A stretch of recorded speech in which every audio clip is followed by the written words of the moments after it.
I love cycling on the road, but for a while now I've had this strange, inexplicable longing for something a bit more dirty. You know, like mud, off-road, cyclocross. I mean, it just looks like so much fun. You know, getting really close to nature. And of course, it's a great winter alternative to cold, wet roads.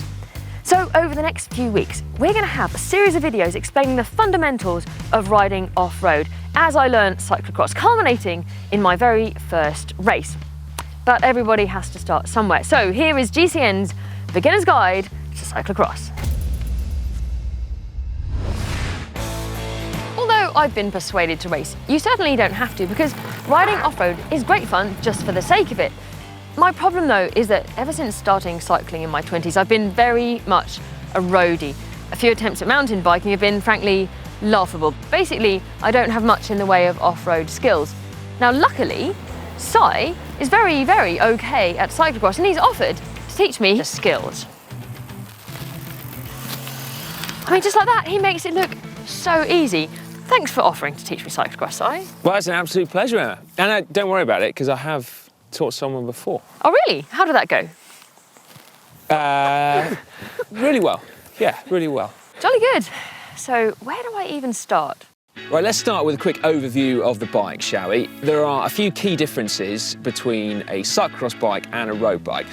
You can't really ride cross on a road bike for the principal reason that you need slightly wider tyres. So as a minimum, like 30mm wide, hopefully even more. These are 35s, and you also need room to have a bit of tread on so they can actually grip the loose ground. Then you'll also find that you definitely need mountain bike pedals as opposed to road pedals, so double-sided. That means you can clip in and out easily. And then also use mountain bike shoes, which have got tread on them, so you can actually get off and walk if you need to. And then the final difference is the gearing. You go a lot slower in cyclocross than you do on the road. There's simply more resistance coming from the ground, so you probably want smaller chain rings and a bigger cassette as well. Yeah, I appear to have only one chainring, what's all that about? So you are running one by, which is so on trend. You don't need it for cyclocross, but it is really good and it's really popular. What about position? Should that be roughly the same as on a road bike? Yeah, roughly the same. So your saddle should be in exactly the same position because you're pedaling in exactly the same way. The only thing I would recommend is that you come a little bit shorter and a little bit higher at the front end. So your handlebars are within slightly easier reach, and that kind of gives you a bit more confidence and a bit more control when you're hitting rough terrain, gnarly terrain, as you'll learn to call it. Gnarly, nice. So I can definitely go higher at the front, but shorter is going to be tricky for me personally, because on my road bike I'm normally at the limit of short stem length anyway, just because I'm a silly size. You'll find probably that because it's a dedicated cross bike, they will have already factored that in, so your top tube is probably going to be about 1 centimetre shorter anyway. Brilliant. Well, that solves that then. Yep. What about tyre pressure? So I've thought I should go lower pressure off-road, so I've gone with 60 PSI at the back and 55 at the front. Does that sound good? You could definitely go lower than that. You're right, you do run lower tyre pressure off-road. Firstly, because you've got wider tyres, you can afford to. You get more comfort when the tyre pressure is lower, and you get more grip when the tyre pressure is lower. And it does depend on where you're riding. So if it's really rocky, then you'll probably want more pressure in. Not than you've got now, but just so that you've got less risk of puncturing. Whereas if it's really muddy, really grassy or sandy, you can let the pressure right down. So ballpark, for me at 73 or so kilos, I'd probably run about 40 PSI as like a kind of sometimes higher, sometimes lower. Given that you're about half my body weight, you probably want about, what, 25 PSI is your 50 ballpark? kilos, so I'll probably go with 30. Let's talk about where you ride your cross bike, because on the one hand it's not important, but on the other hand it kind of is as well. It's not important because they can go anywhere, like cross bikes are great on tarmac, but we want to ride off-road, don't we? So in that case, you can ride on any bit of patch of scrubland in a city, any park, as long as you're allowed to ride there. The only thing I would say is that if it's too rocky and it's too rooty, you'd actually probably be happier on a mountain bike because there's less risk of puncturing because the tyres are even wider, it's more comfortable and it's faster. So that would be the only thing that I'd say. Let's ride then. Shall we get this bike money. Let's do it. Hang on, I can't start that fast. It's all right, Emma. Oh man. Now, the next biggest difference, I think, between road and off-road is that off-road, you're going to be dealing with bumps and potentially a lot of them. There is, as you might imagine, a technique for dealing with them. And the quicker you learn it, the faster you will go. The faster you'll go faster, basically. You'll conserve your momentum better, you will have more control, and most importantly of all, you will be more comfortable as well. That sounds good. Yeah. Do you want to give this fairly innocuous looking path that is slightly bumpy a go? Yes. I reckon I can do this path. Yeah. It doesn't look too bad. Guarantee you can do this path, Emma, and I suspect you're going to boss it.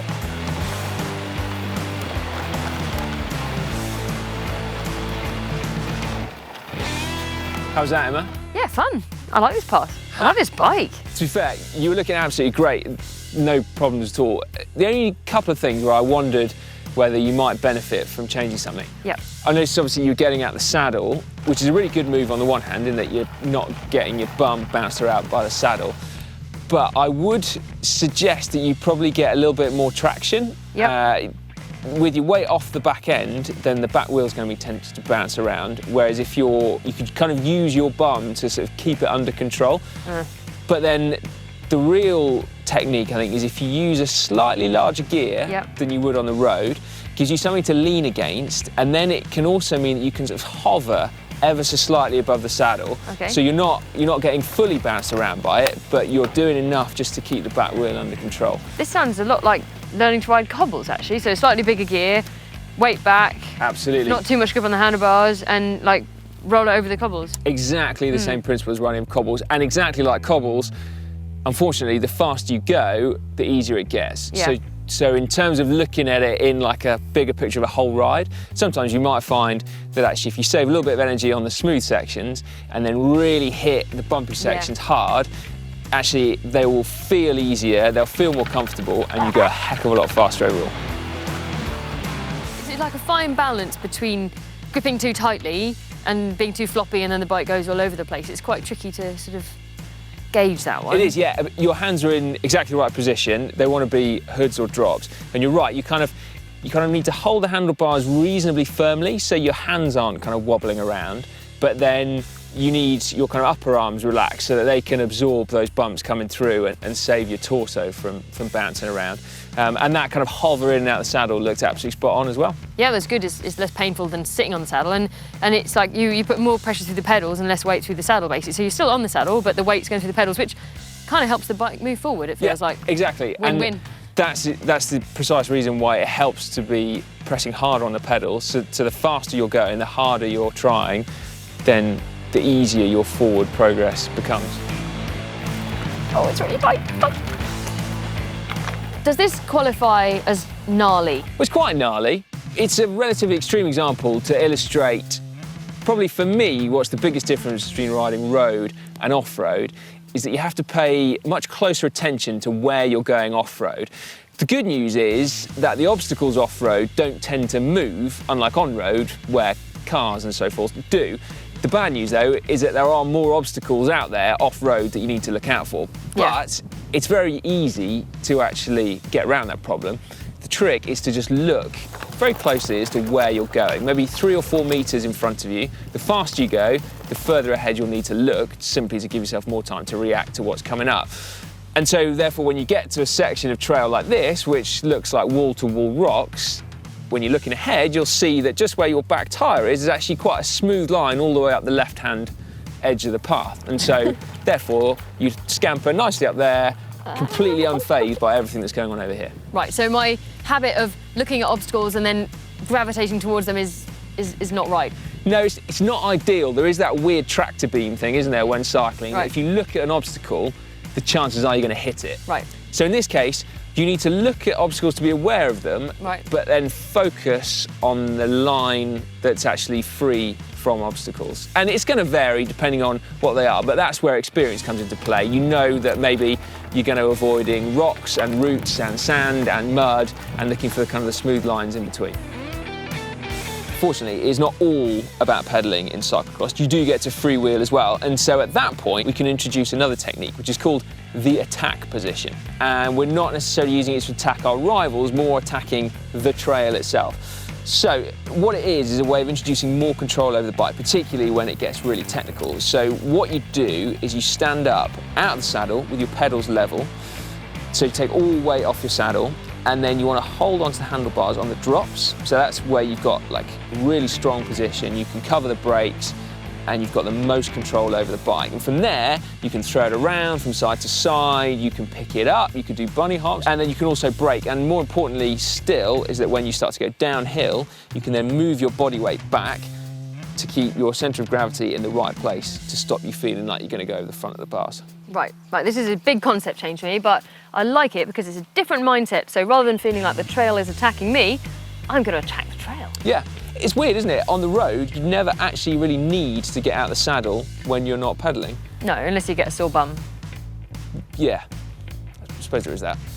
Now this is a pretty gentle stretch of trail, except for this sort of patch of about 10 feet of roots and rocks, and that's the perfect place to illustrate the attack position. So you can ride the trail and then get out of the saddle, and then you can absorb these bumps, keep the bike under control before carrying on your merry way. You ready, Emma? Yep.